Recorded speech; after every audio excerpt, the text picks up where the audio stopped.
I think the persona development and messaging research is just such an important part of any business. We do a lot of that work at Hint.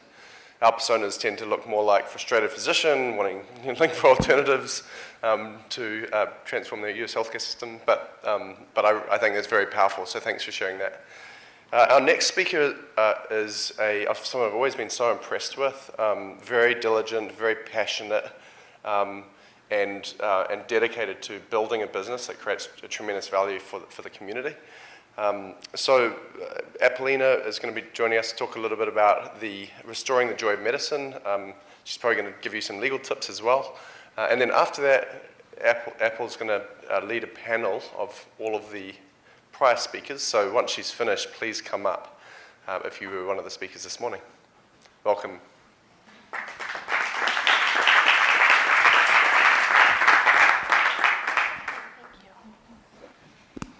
Good morning. Oh, I'm so happy to be here with you, and I'm so happy to see so many familiar faces.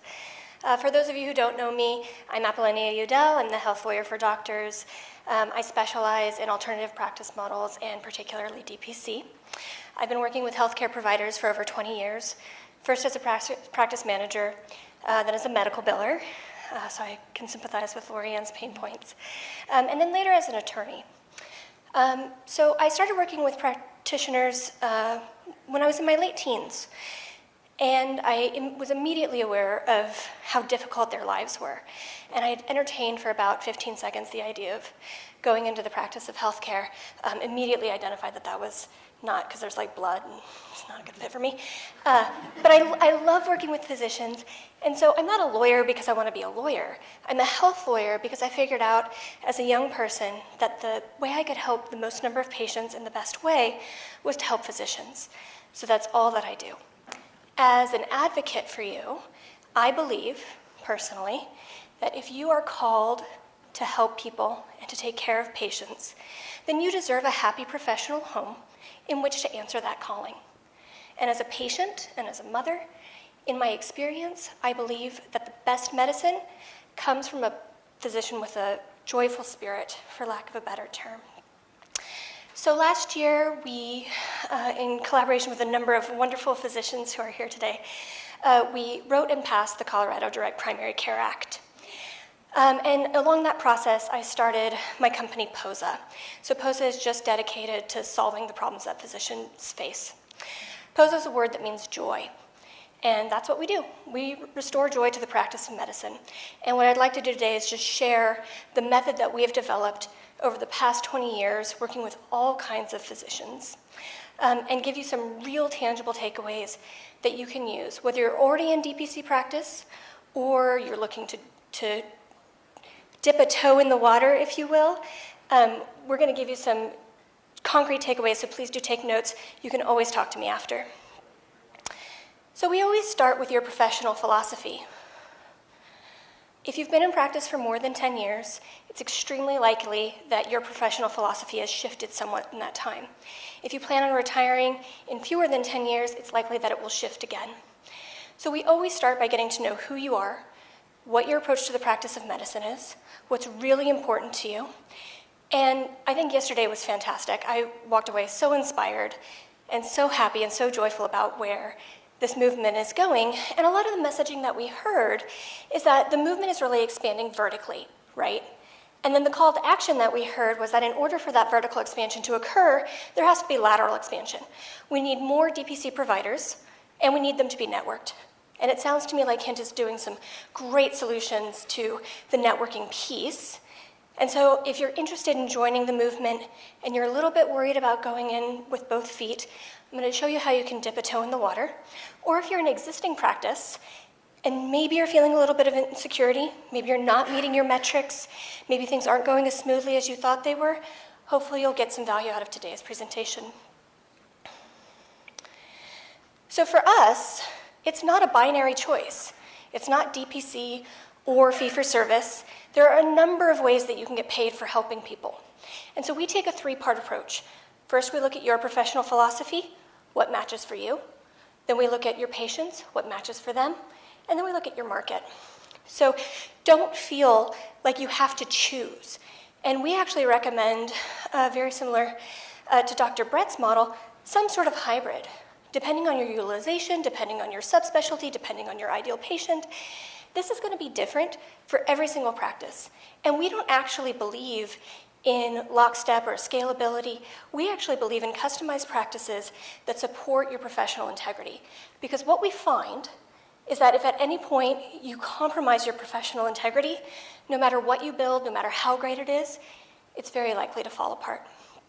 Now, one thing that I noticed from yesterday's messaging is that there's a lot of influx right now, right? We've gotten enough traction in this movement. There's a lot of influx of other economic interests that are coming in, a lot of opportunity, and I think that there's some great synergy there. But I would ask that you make sure that if you are approached with a partnership, an affiliation, a satellite, a franchise, an irrevocable license, to really deeply investigate that. Don't just drink the Kool-Aid. Make sure that it's aligned with your professional philosophy. It's very much like a marriage. Getting out is expensive and unpleasant. For those of you who are thinking about concierge, concierge has some particular issues surrounding both state and federal regulatory requirements. And so what we do is we help you distinguish your designated health services away from your non-covered services. This is a very easy process, but it's going to be different for every practice because every physician is different. That brings us to phase 2. So once we've got a really solid sense of who you are, where you've been, where you're going, what your thresholds are, now we have to get to know your market. And similar to what Jason was saying, we help you identify your ideal patient. And for us, we actually take a little bit of a different approach. We sort of work in the inverse. So we always start with your location, right? We have to know exactly what your geographic scope is. And more than anything, that's for a competition analysis. And we'll talk more about that a little bit later. We also, of course, look at your market size and your market trends. And we do a dynamic target market analysis in that regard, meaning that we don't just look at the total population and the age and gender, household size, and income. We look at the growth trends over the past 10 years, and we look at the most recent marketing data suggesting where we think your population is going to go. So if you have a number of dual income no kid families, dual income no kid households, that's going to be a very, very different market for you than if you're practicing in California, you really want to treat a lot of families, you've got a lot of exchange-based plans, you have to respond to your market differently. And then third, we look at your actual subspecialty. We look at the patient you want to be treating, the conditions you want to be treating, how much time you want to be spent with them. And what we try to determine is how value sensitive is your ideal patient. So we'll work through this together, but what we're trying to understand is how much is your patient already paying for healthcare? How much financial elasticity do they actually have? And how does that sort of apply to what you want to do? And so rather than casting a very broad net, where we're marketing to an entire region that receives a radio signal, we really want to work backwards. So for us, we actually do the inverse. So we've identified the ideal patient, and then we build a marketing structure around targeting that person and making sure that their financial needs are met in the analysis as well. So all the data that I'm going to show you today is real data. It's pulled from real practices. This data is pulled from real exchange data. So this is basically the financial picture that your patients have to confront when they're making some healthcare decisions. I think it is a mistake to classify a patient in any one way. Particularly under the ACA, patients have to make decisions at least annually and sometimes more frequently than that. There's a ton of transition.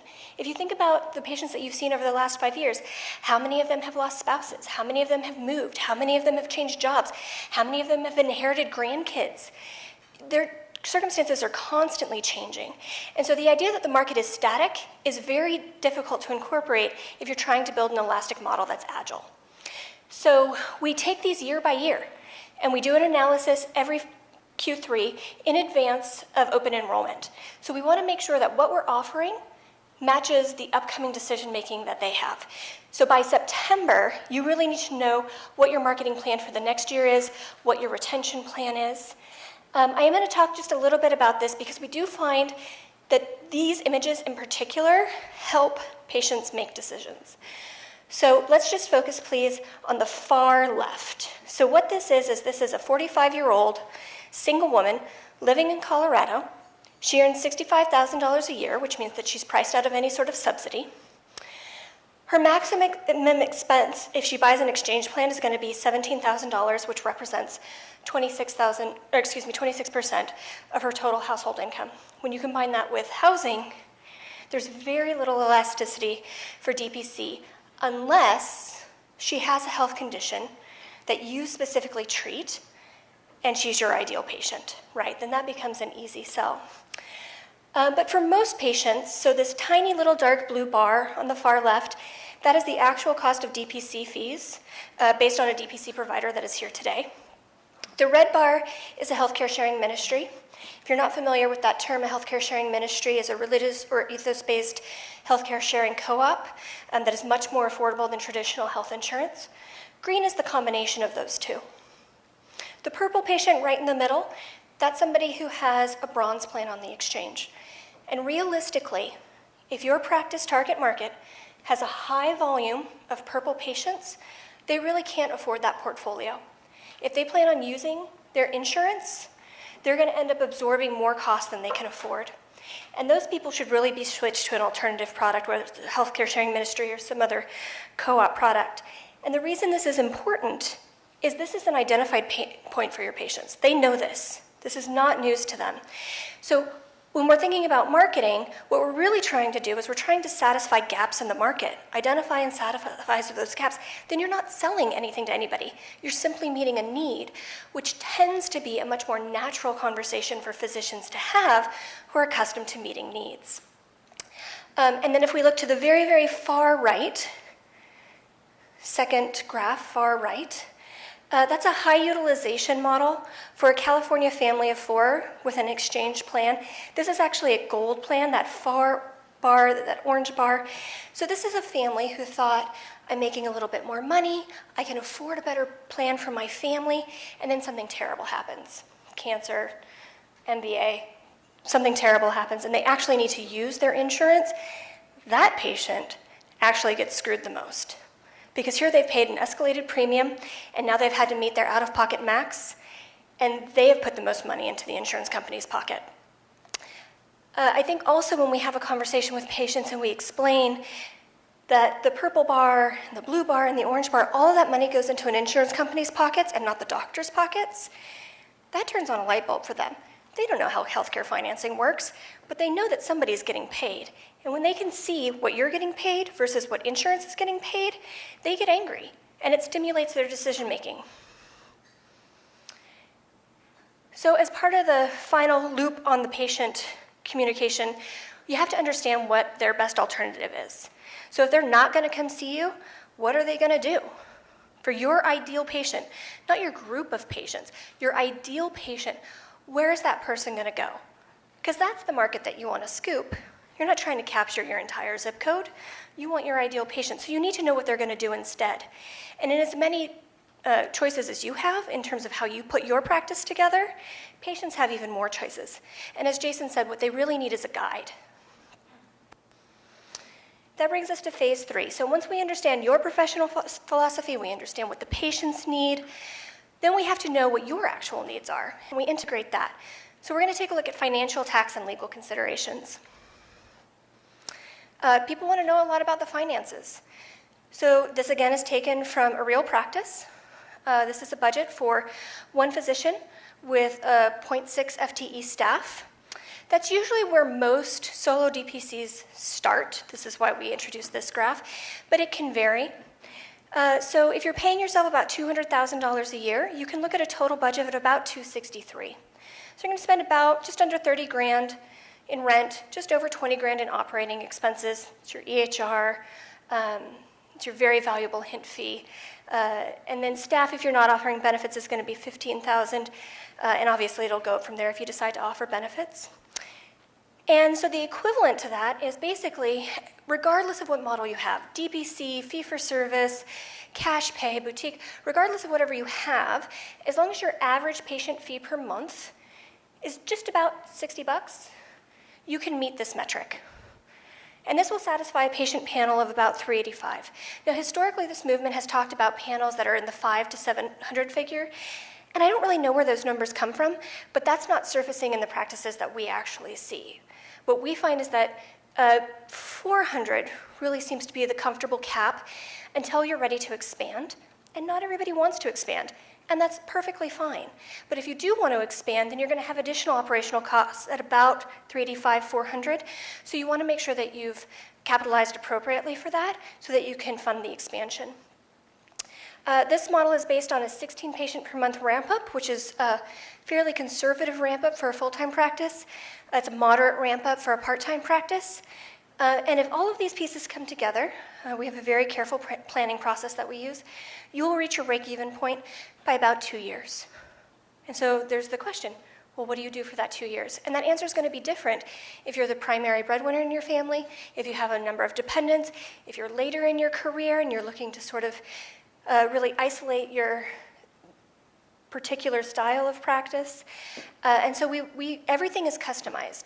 I don't find that, again, that lockstep or scalability really work. This is for everyone. So everybody who's a physician in this room, you should know what your market value is. And so we look at that 2 different ways. You can always look at fair market value compensation, and I have some subspecialties listed here. If you are currently an employed physician and you are earning less than this, very likely you are being underpaid.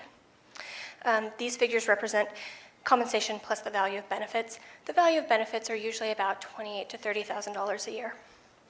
So we look at if you were just a free agent on the open market, what we would try to negotiate for you as an employed physician. And then, of course, we look at our Plan B income. So a huge part of our planning is building a Plan B. We build metrics of success, we build metrics of reconsideration, and then we build timelines. So we know if it's not working, when you need to pivot, when you need to trigger Plan B, and that takes the fear out of this process. Most of what you're going to be up against is your own internal demons, your own fear of failure, your own fear of not being able to meet the needs of your family. And as long as we can address that, you're very free to do whatever it is that you want to do. Another way that we look at how much you should pay yourself is budget. So we look at historic spending over the last 2 to 5 years and spending for the next 5 years, including teen drivers, college tuitions, aging parents, et cetera. And if neither of those numbers really match your actual spending profile, sometimes we'll blend them. So if you haven't yet started a DPC, or if you're looking at dipping a toe in the water and you sort of want to start this additional service line, these are some initial considerations. Usually takes about $60,000 to get a practice off the ground. There are a number of ways to finance that. If you need help with financing, talk to me. We work with a number of commercial lenders, we work with angel investors, we work with all kinds of people to help get that $60,000. Notably, just as a matter of general advice, avoid an expensive build out. So we build very careful budgets, but if you've been dreaming about your wonderful ideal practice for a number of years, it can be very tempting to overspend on a build out. I would caution you against that. Instead, start small, be happy with your space, and add amenities as your practice proves itself. Often this will look like making sure that you're located in a building that can accommodate expansion if that's part of your plan. And then again, we always establish these benchmarks of success and reconsideration. As a lawyer, I need to talk to you a little bit about taxes. So the new tax law is very complicated. There are 3 things that I need you to understand. First, the new tax law disproportionately affects physicians. It's going to be in effect until 2025. The way that it disproportionately affects you is it gives you a 20% standardized deduction on your pass-through income. So if you're a self-employed physician, you're pulling money either through a distribution, a dividend, or a member payout, and that's going to get processed with a 20% deduction. But as a physician, that's capped at $315,500 if you're married and $157,500 if you're single. And the reason that's a problem is if you're married to a person who's also self-employed and a high-income earner, or maybe you're married to another physician who's a K1 shareholder in their practice, they're also going to get paid in that same manner, and so you're going to exceed that cap almost certainly. And if you're single, in most places in this country, you can't live on $157,500. So we need to think about tax-smart strategies about how we're going to deal with that. Beginning in 2027, all of those pass-through deductions actually become net increases. So as we're projecting forward, it's not just about this year, it's about where are we going. And so basically, if you're not going to retire in the next 9 years, we need to incorporate that into our planning. So also have a number of considerations relating to your entity type. If all of that is Greek to you, come talk to me after. So these are the things that I want to leave you with. 3 things that you should never do from a legal perspective. Do not underestimate the risk of enforcement. When I worked over on Market Street, 80% of my litigation practice was enforcement defense, and only 20% was civil litigation defense. This is a massive area of concern. It's almost 80% avoidable. You can pretty much do whatever you want to do. You just have to do it in a way that's legally compliant. Secondly, don't be hyperbolic in your marketing. So hyperbolic marketing can lead to inflated jury awards in the event of a medical malpractice claim that can often exceed your policy limits. And then don't link any form of concierge model to extra time spent with patients or practice administration. This is the basket of horribles identified by the OIG that you should never link your membership to. And this is my parting message. This is Rosie. She's 3 years old. Anybody who has personal or professional experience with children know that they're wonderful stewards for the passage of time. Life is very short. Be happy. Build the practice that you love. It's not difficult, and there's tons of support to get you there.